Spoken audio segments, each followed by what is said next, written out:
विभूति छठ पर्व के आरंभ में हम आपके समक्ष आपके व्रत की पूर्णता के लिए शास्त्र आधारित कुछ चर्चा करने जा रहे हैं। आपके मंगल के लिए, आपके समस्त परिवार के जीवन के खुशहाली के लिए, आपका व्रत पूर्णता के लिए कुछ शास्त्र आधारित चर्चा रख रहे हैं। इस कथा में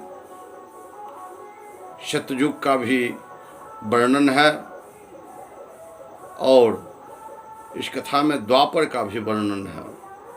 इस कथा में दुरात्मा दुर्योधन छल कपट से किस प्रकार पांडवों को पराजित किया, राज्य से निकाला किया और पुनः राज्य की प्राप्ति कैसे हुई भगवान सूर्य की कृपा से, सुकन्या को कैसे च्यवन मुनि की आरोग्यता, सुंदरता सब कुछ देखने में सूर्य की कृपा से प्राप्त हुआ। इन सारी बातों को हम रखेंगे। भगवान से अर्जुन जब जानना चाहा कि सूर्य की महिमा क्या है, तब कृष्ण कहते हैं कि त्रिसंध्यम अर्चयेत सूर्य स्मरेत भक्त्या तो यो नरः न श पश्यति दारिद्र्यं जन्म जन्मानि च अर्जुन। जो भगवान के श्रद्धा भक्ति के साथ तीनों संध्या करके जल अर्पण सूर्य भगवान को करता है, वह जन्म जन्मांतर दरिद्र नहीं हो सकता। 12 महीने का एक वर्ष होता है। पूरे वर्ष में 12 राशि में सूर्य का विचरण होता है और 12 महीना अलग अलग नाम से सूर्य पूजित होते हैं। इस छठ व्रत का विधान है कि अष्टदल कमल का निर्माण करके पृथ्वी पर गाय का गोबर का लेपन करके उस पर अष्टदल निर्माण करें और उस अष्टदल में 12 सूर्य का नाम अंकित करें और फिर पूजन करें और उस जगह धूप दीप नैवेद्य आदि अर्पण करके भगवान सूर्य का पूर्व भाग में, आग्नेय कोण में रवि का, याम्य भाग में विवस्वान का, नैऋत्य भाग में भग का, पश्चिम भाग में वरुण का, वायव्य भाग में मित्र का, उत्तर भाग में आदित्य का, ईशान भाग में विष्णु का और मध्य भाग में भास्कर का पूजन करना चाहिए। कार्तिक मास में भगवान सूर्य का पूजन दिवाकर नाम से होता है। भगवान सूर्य के अर्घ्य कार्तिक मास में कदली फल के साथ दिया जाता है और इसमें खीर का प्रसाद भगवान को अर्पण किया जाता है। इसलिए जब पंचमी रात्रि में एक भुक्त व्रती लोग भोजन ग्रहण करते हैं तो खीर का भोग अर्पण करके ही खीर का ही भोजन करते हैं। विशेष संक्षिप्त में चर्चा करते हुए हम आपसे यही कहेंगे कि किसी भी व्रत करने के लिए व्रत का संकल्प होना आवश्यक रहता है, जो यदा कदा कहीं हो पाता है, अन्यथा सर्वत्र नहीं ही हो पाता है। मानसिक संकल्प व्रती लोगों का रहता है, लेकिन यदि संकल्प कर लिया जाए तो और सर्वोत्तम होता है। इस पूजन में वहीं से जल लेकर और अपने हाथ में तिल को लेकर कहें, ओम अद्य कार्तिक मासे शुक्ल पक्षे षष्ठी तिथौ मम श्री अमुक गोत्रायाः, आपका जो गोत्र हो, मम श्री अमुकी देव्याः, आपका जो नाम हो, ममे तज्जनित जन्मनि सकल पापक्षय सकलारिष्ट क्षय सर्वविध सार्वत्रिक दीर्घायुष्य नैरुज्य स्वामी वियोग रहित सौभाग्य विपुल राज्य पुत्र पौत्रान्वित राजसूया अश्वमेध यज्ञ फल प्राप्ति कामः रवि षष्ठी व्रतांगभूत रवि पूजन कथा श्रवण प्रतिज्ञा महम करिष्ये, वहाँ पर छोड़ दें और उसमें उसके बाद अष्टदल कमल में पंचोपचार भगवान का पूजन करके फिर कथा श्रवण करें। इसमें जो कथा है, जन्मेजय वैशंपायन जी से पूछते हैं कि है वैशंपायन जी, दुरात्मा दुर्योधन कपट रूप से पांडव लोगों को जुआ में जब परास्त किया तो पांडव लोग वन में पांचाली सहित गजग्रामिणी द्रौपदी के साथ अपने पुरोहित धौम्य जी के साथ जाकर रहने लगे। किस प्रकार उन्होंने अपने इस कष्ट से मुक्ति की यत्न किए, उसका विशेष वर्णन कीजिए। तब जाकर वैशंपायन जी जन्मेजय से कहते हैं कि हे जन्मेजय, सुनिए, वह धर्मात्मा युधिष्ठिर असह्य दुख को सहन करने वाला, पृथ्वी पर शयन करते हुए कंद मूल फल को खाकर जीवन काटने वाला, बलकल केले के पत्तों को लपेटकर शरीर में अपने अंग को ढकने वाला धर्मात्मा, पांडव को जब यह ज्ञात हुआ कि इस वन में 88,000 ऋषि मुनि आ चुके हैं, तो वो घोर पीड़ा को प्राप्त हुए कि आज मेरा धर्म नष्ट हो जाएगा। हम इन ऋषि मुनियों को कहाँ से दुग्धपान कराएंगे। चिंताकुलित होकर जब धर्मराज युधिष्ठिर बैठे हुए थे, अपने पति के मुखमंडल पर द्रौपदी को जब नजर पड़ा, वह अति चिंतित होकर व्याकुल होकर धौम्य जी के शरणागत हुई और धौम्य जी का परिक्रमा करके उन्हें दंडवत प्रणाम करके द्रौपदी बोलती है कि हे सौमिन, आप इन पांडव पुत्रों को देखकर क्या दुखी नहीं होते? आपका हृदय द्रवित नहीं होता है? कोई ऐसा व्रत कहिए जिसके करने से इन पांडव पुत्रों को सुख की प्राप्ति हो, पुनः राज्य की प्राप्ति हो और यहाँ पर जो ब्रह्मवेता 88,000 ऋषि मुनि पहुंचे हुए हैं, उन्हें दुग्धपान करने को मिल जावे। धौम्य जी उनके बात को श्रवण करके ध्यान मग्न हो गए। कुछ पल में ध्यान मुद्रा से हटने के बाद द्रौपदी से कहते हैं कि हे द्रौपदी, तुम रवि षष्ठी व्रत, छठ व्रत को करो, जिससे सारे दुख दूर हो जाएंगे, पुनः राज्य की प्राप्ति होगा। द्रौपदी कौतूहल स्वर में पूछती है कि यह व्रत पहले बता रहे हैं हमसे या इससे पूर्व कोई कर चुके हैं? विस्तार पूर्वक कहिए। तब जाकर धौम्य जी कहते हैं कि हे द्रौपदी सुनो, यह शतयुग की कथा प्रसंग है। पूर्व समय में राजा सरजाति 1000 स्त्री के साथ रहते हुए भी उन्हें एक कन्या की प्राप्ति हुई।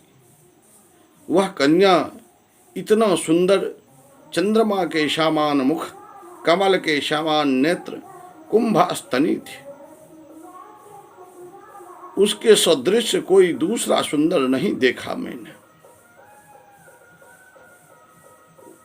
उस सुकन्या के साथ, अपने पुरोहित के साथ वन में शिकार खेलने के लिए गया।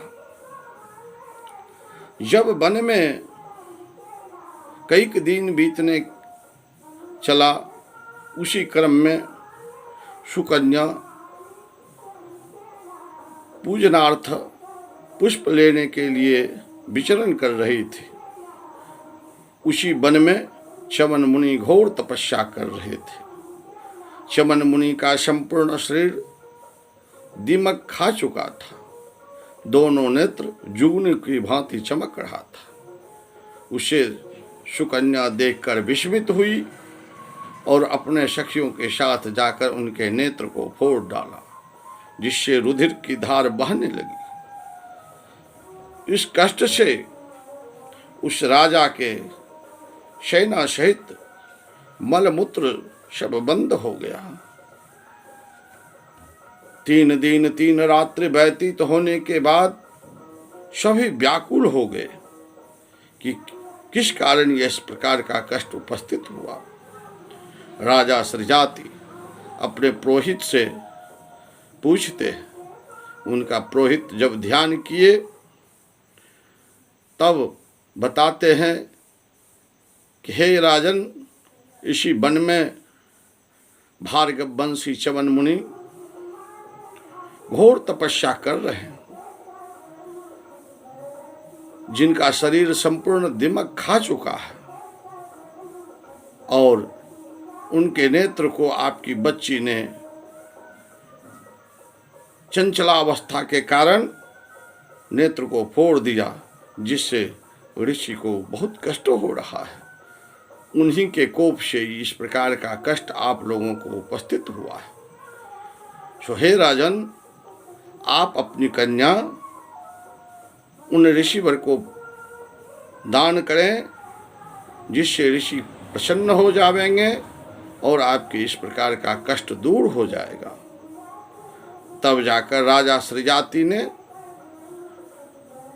उनके तपोस्थली पर जाकर जब जल छोड़ा तो संपूर्ण अस्थि मात्र ही बचा हुआ था।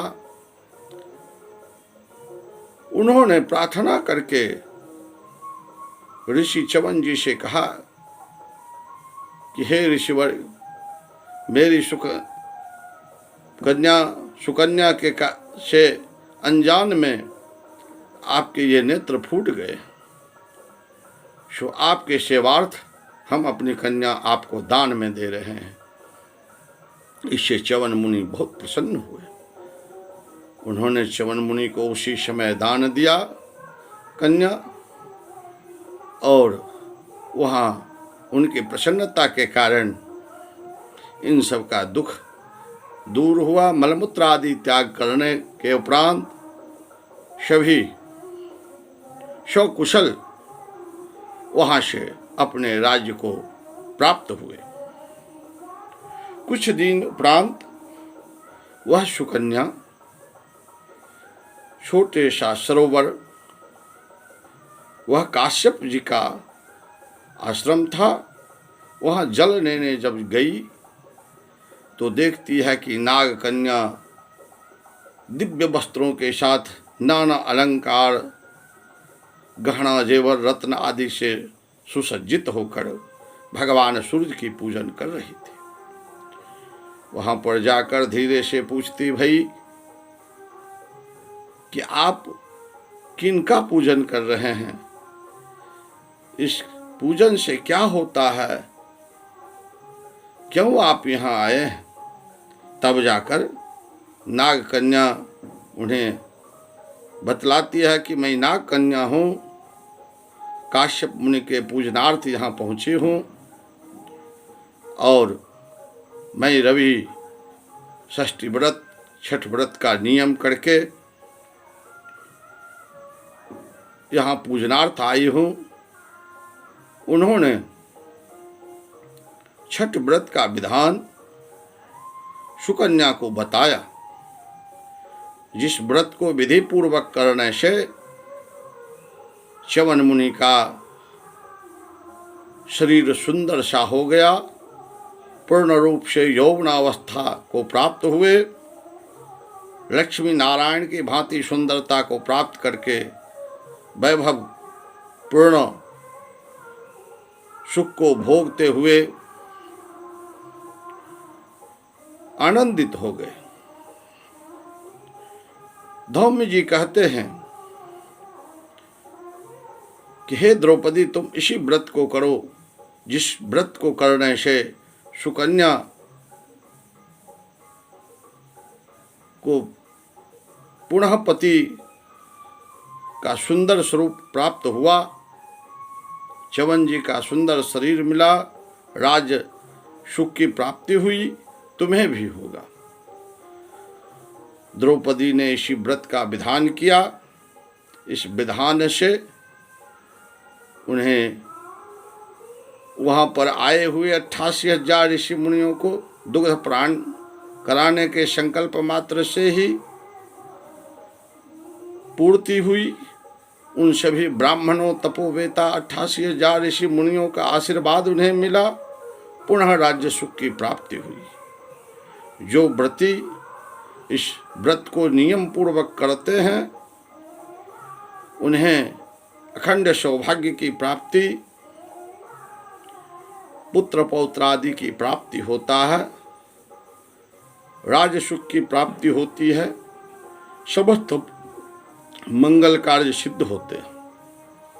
कथा सुनने के उपरांत भगवान सूर्य को अर्घ्य प्रदान करना चाहिए और फिर भगवान का स्मरण करते हुए स्वयं प्रसाद लेने से पूर्व ब्राह्मणों को अर्पण करें, पशु पक्षियों को दें और उसके बाद प्रसाद स्वयं लें। भगवान सूर्य के अर्घ्य के जो विधान इस व्रत में है वह मैं आपके समक्ष रख रहा हूँ। ओम नमोस्तु सूर्याय नमोस्तु भानवे नमोस्तु वैश्वानर जात वेदसे तमेव चार्घ्यम प्रति ग्रहण्य देवाधिदेवाय नमोस्तु तुभ्यम। ओम नमो भगवते तुभ्यम नमस्ते जात वेदसे दत्तम अर्घ्यम मया भानो त्वं गृहाण्य नमोस्तुते। ऐहि सूर्य सहस्रांशो तेजो राशि जगतपते अनुकंपाय मां भक्त्या ग्रहणार्घ्यम दिवाकर। इस मंत्र से अर्घ्य भगवान को दें, फिर प्रार्थना करें।